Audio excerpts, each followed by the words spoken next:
Yeah, we have some online forums where we have discussion threads where we'll throw out a topic like this and we'll hear from them. Sometimes I get emails directly from the Dadvocate community. I get responses to the podcast episodes. Very, very high concentration in the US with a little bit in UK and Canada. But I have to share with you, the themes are so universal and so common. Well, you alluded to another issue that can happen when you were talking about the distance and discord that comes with the extended family. Now, this can be very positive with the extended family, which our extended family was very positive. We lived in North Carolina at the time, both sets of grandparents, healthy, active, helpful, respite care. Didn't always agree with all the autism protocols and a little bit of could get the moms on board more than the dads sometimes, especially with the diet and all of that. But Oh, yeah. being supportive was extremely important. So that part was definitely not our story because our extended family was very, very supportive. Our arguments would have been over, if she eats that red candy dye, she's yours for 72 hours until it's out of her system. And that's just the way it's going to go if you're going to break the rule. So it'd be a little bit more like that, but far more supportive. So I know, though, the extended family can be a huge issue and grandparents are like, I'll take this child, but not that child, or this kid can come to the party, that kid can't come to the party. So share more from your community, what you hear about the extended family and how that can create just another schism and another form of isolation. Yeah, and I'm so inspired to hear that you got that support from your extended family. I think that's so fantastic to hear. I don't hear that quite as much from the broader community. As you said, I think because our extended family, be it like grandparents or aunts, uncles, cousins, are not as familiar with this space because they don't live it, to be fair, there are some false assumptions being made. There's judgments being made. Sometimes some unwarranted opinions or commentary. And though they may be very well intended, they can be really misguided and diminishing. And you mentioned one, Stephanie, like, oh, diet, or I saw something on the news about XYZ, and have you explored that?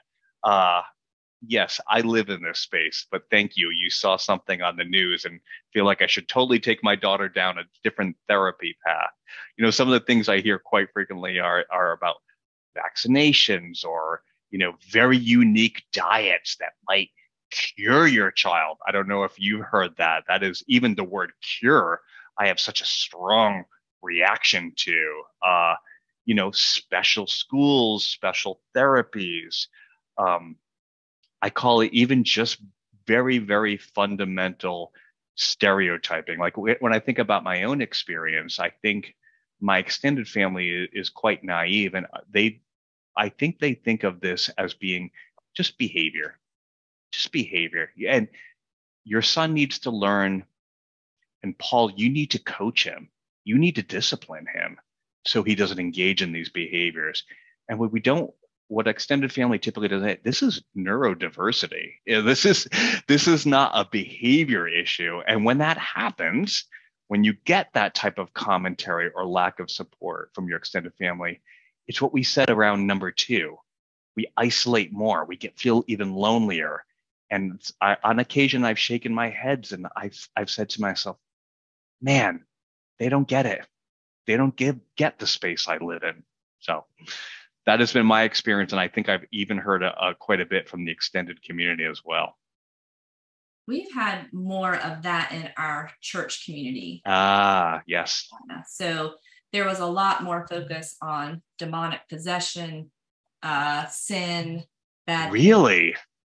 So there was way more, because she was one of the first kind of diagnosed. Now there was a bunch of neurodiverse children. The longer I was there in children's ministry, I'm like, you, there is a lot of neurodiversity in this children's ministry. So I was better at spotting it in others as an LPC than my daughter. Yeah, well, her presentation was more, she flipped things and broke things. And, she was an exploder and not the, imploder. So the more painful thing for me is began to isolate from the church and Christian community, because I would get dare to discipline your strong-willed child, to train up a child, shepherding a child's heart. Here's a parenting book for you. We just had your kid in Sunday school and children's church, and we have some advice for you. And I'm like, oh, really? You understand autism? You're an LPC? You have a master's in psychology? Like, why are you giving me, this book? So there was definitely this, you're doing something wrong mentality. And so that church was the most painful. So that was not really, I had my close friends that, that you let in, but the church community was not a safe space during those times. And so we're feeling ostracized at school, because even the educators who were supposed to be trained thought this was mom's discipline issue. Mom just isn't a good parent. I mean, they tried to take our child away from us at one point and the state take custody. So the educators are seeing this as a parenting problem. Our church community is seeing this as a kind of a parenting problem. And that was the most painful, isolating space for me personally, because I felt like there were still those who believed in refrigerator mom or something of that nature. So what's going on was a result of me. And that felt terrible.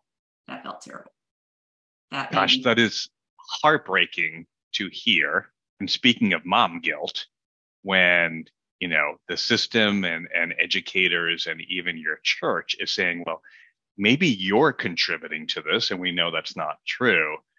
Wow, what an impact that can have on your mental health and those feelings of isolation. And Stephanie, you highlighted something really important. There's a lot of unwarranted armchair commentary, right? So I'm laughing, and I don't know if our guests can see me smiling when you're handed a book on parenting. Like, think of how ludicrous that is. Like, oh, thank you for the armchair commentary on why it's my job to be a better discipliner, when really it's just purely neurodiversity. It has nothing to do with parenting or disciplining. Yeah, that was definitely our experience. And I heard more of it than you. You probably never heard of parenting. So it's all, targeted at me when I would pick her up. But I think this kind of ties into that next space of where some of the challenges come in. So the place your child's going to spend most of their day is at school.